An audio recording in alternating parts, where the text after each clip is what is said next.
ಗುರುಗಳೇ, ಇನ್ನು ದೇಶದ ಕೃಷಿ ಒಂದು ವಿಚಾರಕ್ಕೆ ಬರೋದಾದ್ರೆ ಕೃಷಿಯ ಫಲ ಈ ವರ್ಷ ಹೇಗಿರುತ್ತೆ ಗುರುಗಳೇ?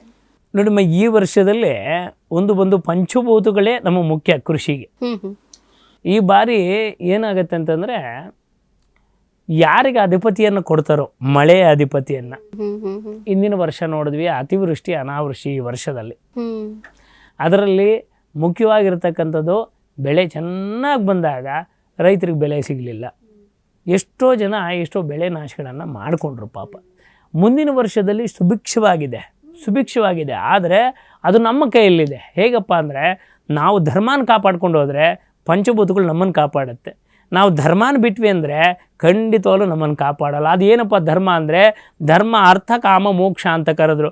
ಧರ್ಮ ಅಂದರೆ ಏನು? ನಿನ್ನ ಕರ್ತವ್ಯ ನೀನು ಮಾಡು. ಅರ್ಥ ಅಂದರೆ ಏನು?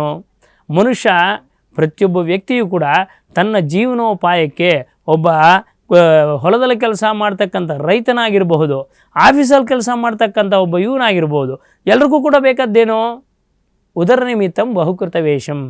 ಆದ್ದರಿಂದ ಪ್ರತಿಯೊಬ್ಬರು ಧರ್ಮಾರ್ಥ ಕಾಮ ಮೋಕ್ಷಗಳನ್ನು ಪ್ರಯತ್ನ ಪಟ್ಟರೆ ಆ ಧರ್ಮ ನಿಮ್ಮನ್ನು ಕಾಪಾಡುತ್ತೆ. ಅದಕ್ಕೆ ಈ ವರ್ಷದಲ್ಲಿ ನಮ್ಮ ಮುಂದಿನ ವರ್ಷ ಯೋಚನೆ ಮಾಡೋದಾದರೆ 1/1/2026 ಮಧ್ಯಕಾಲದಲ್ಲಿ ಸ್ವಲ್ಪ ಮಳೆ ಕಡಿಮೆ ಆಗುತ್ತೆ ಅಂತ ಹೇಳುತ್ತೆ. ಮಧ್ಯಕಾಲ ಅಂದರೆ ಆಗಸ್ಟ್ ತಿಂಗಳಲ್ಲಿ, ಈ ತಿಂಗಳಲ್ಲಿ ಮಳೆ ಕಡಿಮೆ ಆಗಿ ಸ್ವಲ್ಪ ಬೆಳೆಗೆ ಹಿಂಸೆ ಆಗುತ್ತೆ.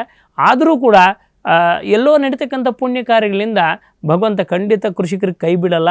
ಮುಂದಿನ ವರ್ಷದಲ್ಲಿ ಸ್ವಲ್ಪ ಮಳೆಯ ಅನಾವೃಷ್ಟಿ ಇದ್ದರೂ ಕೂಡ, ಅತಿವೃಷ್ಟಿ ಇದ್ದರೂ ಕೂಡ ಕಾಲಕ್ಕೆ ಭಗವಂತನ ದಯೆಯಿಂದ ಕೃಷಿಕರಿಗೆ ತೊಂದರೆ ಆಗದೇ ಇರತಕ್ಕಂಥ ನೋಡ್ಕೊಳ್ತಕ್ಕಂಥ ಆ ಭಗವಂತನ ಅನುಗ್ರಹ ಇದೆ ಅಂತ ಹೇಳ್ಬೋದು.